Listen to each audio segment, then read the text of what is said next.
आप देख रहे हैं खबर क्राइम टाक पड़ताल सच की। मैं हूं आपका होस्ट। आज हम बात करेंगे यूं शर्मानक घटना की जिसने सफर कर रहे यात्रियों को हैरान कर दिया।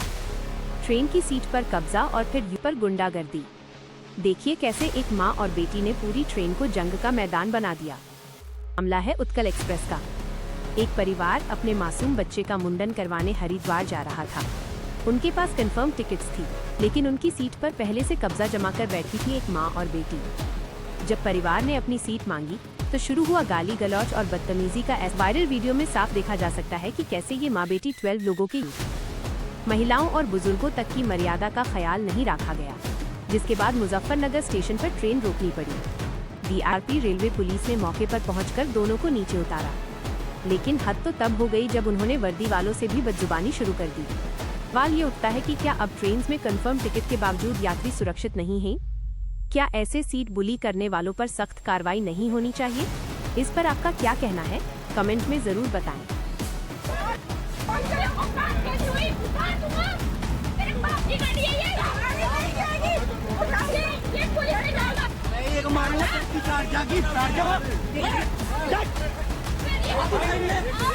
कैसे मारी है?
कितने का उतार दूंगा?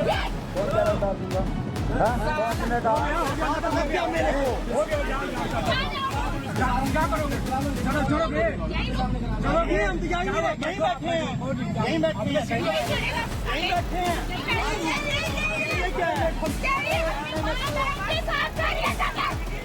एक मारूंगा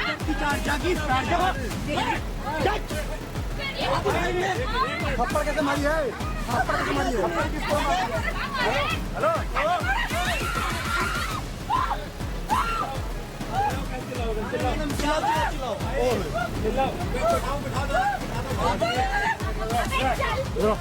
जब हम लोग ट्रेन में चढ़े तो हमारी सीट 60 और 59, ये हमारी सीट नहीं थी, ये नीचे वाली सीट थी दोनों, 59 और 60।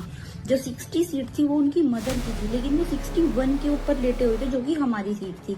तो मेरे हस्बैंड ने बोला कि मैम आप प्लीज उठ जाइए सो दैट बच्चे बैठ जाएंगे। छोटे छोटे बच्चे हमारे साथ ही थे, तो बच्चे बैठ जाएंगे। वो उठ के बैठ गई। उसे गुस्से इसी चीज का है कि मुझे कैसे उठा दिया तुम लोगों ने। तो वो ये कह रही है कि हम यहाँ आपको बैठने नहीं देंगे, हमें सेफ फील नहीं हो रहा है। अरे 12 मेंबर्स हम फैमिली के, आपको फैमिली के साथ सेफ फील नहीं हो रहा है, ये कौन सा बेवकूफ हुआ? तो इतने में टीटी सर आए। टीटी सर ने कहा चलिए मैम मैं आप दोनों को आगे शिफ्ट कर देता हूँ। तो वो औरत कहने लगी हम कहीं नहीं जाएंगे, इन्हें शिफ्ट करो। तो टीटी सर ने बोला भाई मैं 12 मेंबर्स को कैसे शिफ्ट करूँ? 2 को तो मैं कर भी सकता हूँ। बट फिर मेरे हस्बैंड ने बोला कोई बात नहीं सर, हम आगे खड़े होके चले जाएंगे, हमें कोई प्रॉब्लम नहीं। और जब हम आगे दूसरी वाली सीट पे गए, वहाँ जितने भी लोग बैठे थे उन्होंने हमें सपोर्ट किया। उन्होंने कहा कि भाई गलती आपकी नहीं है, गलती इन लोगों की है। हाथापाई कर रहे हैं, गाली गलौज साला कह के। और जब पुलिस वालों को बता रहे तो कह रहे हैं इनकी लैंग्वेज बड़ी गंदी है, हमसे गंदे तरीके से बात कर रहे थे। और पूरी वीडियोज में हम आप जी हाँ जी करके बात कर रहे हैं और वो लोग साला करके बात कर रहे हैं हमसे। तो अदर पैसेंजर्स ने भी उनको समझाया बट वो नहीं समझे, चिल्ला रहे थे उनके ऊपर भी। और जब बात हद से ज़्यादा निकल गई, पीटी सर ने कहा कि भाई मैं गवाही दूंगा आप लोगों के साथ में। और दूसरे पैसेंजर्स ने भी कहा कि देखिए हम ट्रेन से तो नहीं उतर सकते, लेकिन हमारे सीट नंबर से आपको हमारे मोबाइल नंबर का पता चल जाएगा, तो आप लोग हमें कॉल कर देना। उनमें से हमने एक पर्सन के पास कॉल किया भी था, वो राजस्थान के थे, वो कपड़ा विक्रेता हैं। तो उन्होंने पुलिस को बताया भी था कि हाँ इन लोगों की कोई गलती नहीं है, वो लोग ऑलरेडी पीछे से ही लड़ते हुए आ रहे थे और भी लोग पूछ रहे हैं कि आपने हाथ क्यों नहीं उठाया। सबसे पहली बात तो हम लोग 12 मेंबर्स थे फैमिली के, एक छोटा सा बच्चा भी 1 साल का, उन सबको जोड़कर हम पूरे 12 मेंबर्स फैमिली के, और 18-19 मेंबर्स ऑलरेडी हरिद्वार में पहुंच चुके थे। मेरे बेटे का मुंडन था, हम मुंडन के लिए जा रहे थे। तो मेरे दिमाग में बार बार बस यही बात चल रही थी कि इतना पैसा खर्च हो गया है, पंडित को दिया है, खाने पीने का पैसा है, सामान इतना सारा है, बस किसी तरह से हम सही सलामत हरिद्वार पहुंच जाए, मेरे बच्चे का मुंडन हो जाए। सिर्फ ये मेरे दिमाग में बात चल रही थी, इसलिए मैंने कुछ नहीं किया, ना मैंने मारा ना कुछ कहा।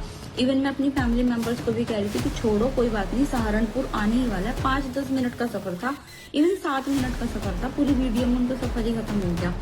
7 मिनट का सफर था, 7 मिनट मैंने टीटी को ये भी बोला कि टीटी सर आप कोई बात नहीं, हम लोग खड़े होकर चले जाएंगे, कोई प्रॉब्लम नहीं है हम लोगों को, क्योंकि ऐसे लोग टकरा ही जाते हैं।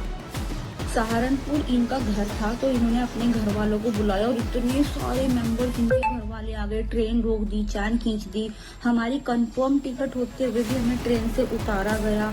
और मेरे दिमाग में सिर्फ ये चीज़ चल रही है, चलो कोई बात नहीं, हमारे पास सपोर्ट है, हमारे पास प्रूफ है। पुलिस वाले भी ये चीज़ कह रही है कि आप लोगों की कोई गलती नहीं है। मैं सिर्फ इसलिए बैठी हुई हूँ कि चलो अब हो जाएगा, अब हो जाएगा, अब मैं निकलूंगी हरिद्वार के लिए, अब मेरे बच्चे का मुंडन हो जाएगा, अब हो जाएगा।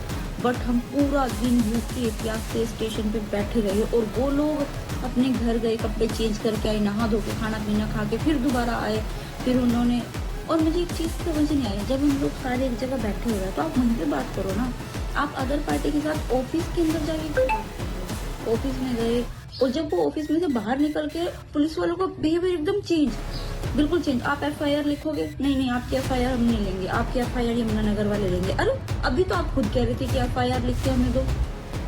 ये मेरी वो FIR है जो मैंने सहारनपुर लिखी थी स्टेशन पे बैठ के।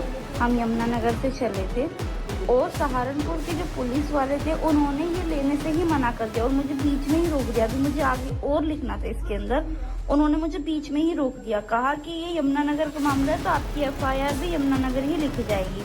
और जब हम यमुनानगर गए तो यमुनानगर वाले पुलिस वालों ने कहा कि क्या करोगे मैडम इन सब चीज़ों में पढ़ के, आप हमें 15,000 रुपये दीजिए, जो उन्होंने आपके प्रति FIR की है ना, हम उसे कैंसिल करा देंगे। और मुझे उस कन्वर्सेशन में शामिल भी नहीं किया, मुझे कहा कि आप बाहर निकल जाओ। जो मेरे जेठ थे, जो और भी फैमिली मेम्बर थे, लड़के उनको अंदर रखा, बाकी मुझे, मेरी भाभी को और मेरी सिस्टर को हमें बाहर निकाल दिया, क्योंकि उन्हें पता है कि जो थप्पड़ लगा है, जो हाथापाई हुई है, वो हमारे साथ हुई है, तो ये वैसे भी मना नहीं करेंगे इस चीज़ के लिए। तो हमें उन्होंने बाहर निकाल दिया और हमारे हस्बैंड वगैरह से पैसे लेके हमारे